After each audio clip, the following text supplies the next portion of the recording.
I'm Marta Waller. Welcome to Inside Plastic Surgery. Today we're going to talk to world-renowned plastic surgeon Dr. Richard W. Fleming about blepharoplasty, upper eyelid surgery. Hi, Dr. Fleming. How are you today? Good. How are you? I'm good, thanks. You know, everyone says, the eyes are the windows to the soul, and we don't want those windows to be closed. But this is really a delicate surgery. Tell me a little bit about what we should know about upper eyelid surgery. We've talked about rhinoplasty many times, and we said it's surgery of millimeters, but it's even smaller millimeters with the upper eyelid. What we have to consider is what's the ideal, what's the norm, both in terms of function as well as appearance. The upper lids, they should be a little bit convex, inferior to the brow, below the brows, be a little bit rounded, and that should gradually move into the well-defined crease and the fold of the upper eyelids. So it should be full, it should not be hollow as we see with aging eyelids, and obviously they should function properly, because with aging you get relaxation of the lid, you can get excess skin, you get relaxation of the muscles, and you can actually impair vision, and that's well documented. So it's about form and function. Both have to be carefully considered when evaluating a patient for a blepharoplasty, which is eyelid surgery. Well, we do see people whose eyelids have become so heavy, it's like they're working hard to keep their eyes open. And when they have had the surgery, you hear people say, "Oh, I don't feel as tired. I see better." So that's one of the functions. And one of the considerations of the aging eyelid, as we look at the aging eyelid where it becomes more hollow, look at the youthful eyelid. Look at Rihanna. Look at Cameron Diaz. They have a nice fullness, a shape to them, a form. When you look at the older eyelid, it tends to be hollow. It's very gaunt. And that's because they've lost fat. There is extra skin. That extra skin, while it seems minuscule, when you're talking about the small, fine muscles of the eyelid, people can really experience eye fatigue, especially if they're working on computers, they have work or they enjoy reading, that type of thing. They can really get eyelid fatigue. And that's one of the goals of upper eyelid surgery, is to relieve that tired appearance as well as the tired feeling.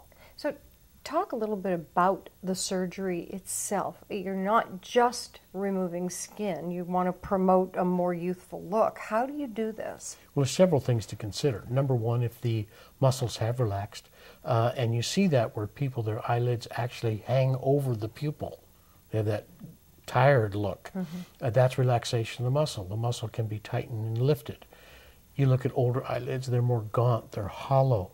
So we can do liposculpture. We can take fat to contour the upper lid and fill it in so it's not so hollow. Next to the nose in the upper eyelid with aging, you can get a hernia of fat. So that's not there in the normal, youthful lid, so we're removing that. And last is removing the extra skin, and that can involve repositioning the upper eyelid crease, which can move with aging. So we can actually raise or lower the upper eyelid crease and then remove whatever is appropriate in terms of extra skin. When someone is going to have this surgery and says, "I think it's time to have my eyelids done, it's time for the blepharoplasty," what are the top things and top questions that should be asked? Things to consider are obviously lid and eye function. In other words, is there any problem with dry eyes? Is there any visual problems? Is there any what we call visual field defects? In other words, as I sit and look at you, I can see out here very clearly, but with a lot of extra skin of the upper eyelids, that really hinders your peripheral vision and really can impact your function in terms of vision. So all of those things are considered before doing the surgery. Now, what are the risks of upper eyelid surgery? What should patients be on the lookout for?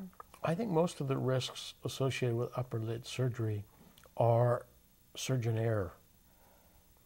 because it's a very safe procedure in general, because you're not working typically within the eyelid, you're not adjacent to the eyeball, you're removing skin, you're adding fat, you're removing herniated or bulging fat.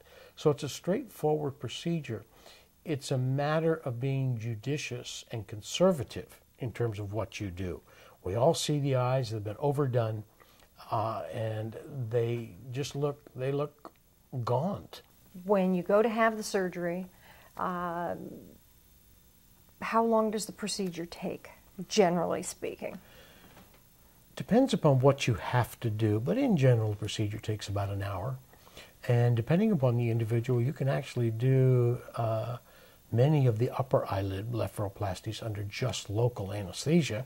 If a person is not a real anxious personality and so forth, you can achieve excellent anesthesia with minimal injection.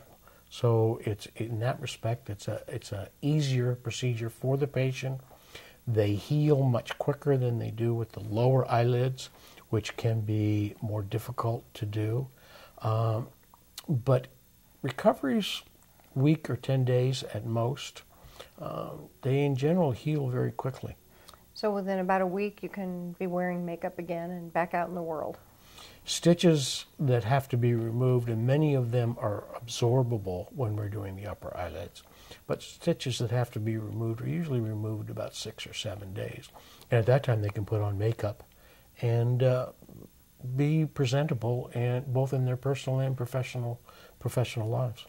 What we frequently say is make sure about your surgeon's training, certification, but also very important regardless of what cosmetic procedure we're talking about. Look at before and after results. See if that surgeon's aesthetics, the results he achieves, are compatible with your desires. I want to thank Dr. Richard W. Fleming, world-renowned plastic surgeon, for being here today and giving us all these wonderful answers. Thank you very much. And till the next time you join us on our chat with Dr. Fleming, I'm Marta Waller. We'll see you next time. Thanks for joining us.